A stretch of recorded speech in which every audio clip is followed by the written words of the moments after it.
plus les nombres sont grands, plus il faut ajouter de nouveaux symboles pour les représenter. Oui, mais jusqu'où?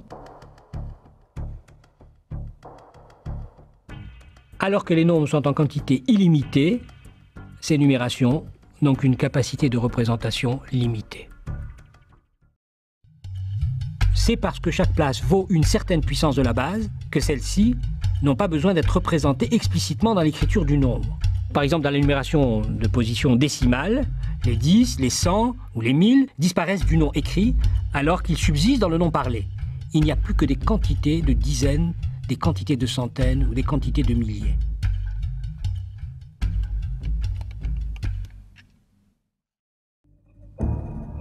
D'abord, il y a un premier entier.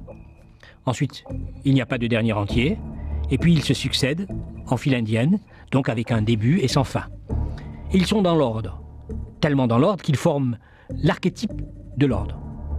Puisque chaque fois qu'on veut mettre en ordre une série d'objets, on va calquer sur eux cet ordre étalon qui est l'ordre des nombres entiers. Mais la plus simple des divisions, c'est la division par 2. Elle a fourni la première classification. Ce fut le travail de Pythagore et de sa secte, les pythagoriciens, au 5e siècle avant notre ère. D'un côté, les nombres qui sont divisibles par 2, les pairs. De l'autre, les autres, les impairs.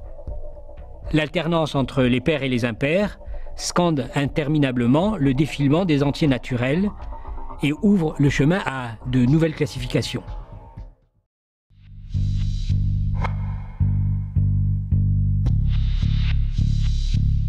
Euclide, le bon vieil Euclide, le père du livre de mathématiques, le plus célèbre de l'histoire, les éléments, a démontré il y a plus de 2000 ans que quel que soit un entier, ou bien il est premier, ou bien il est le produit de nombres premiers.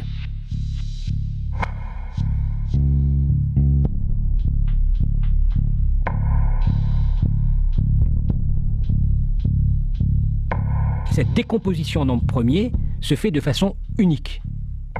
Ce résultat est d'une importance énorme. L'existence et l'unicité de cette décomposition permet d'attacher à tout nombre entier la collection de ses diviseurs premiers, cette collection qui, d'une certaine façon, forme sa signature.